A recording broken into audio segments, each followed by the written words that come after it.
Hello Excel family, this is Rudy with Excel, and we're going to show you how to replace the screen on a CT series horizontal slider window.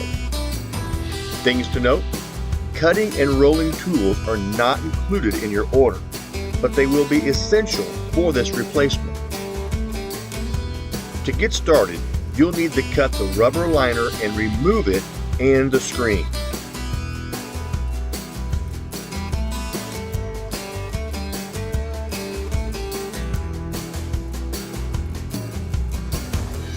Now you can lay the new screen material over the window like so.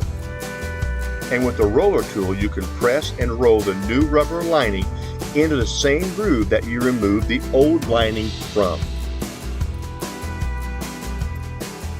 We recommend that you cut the lining at the sharp corners, but not for the rounded corners.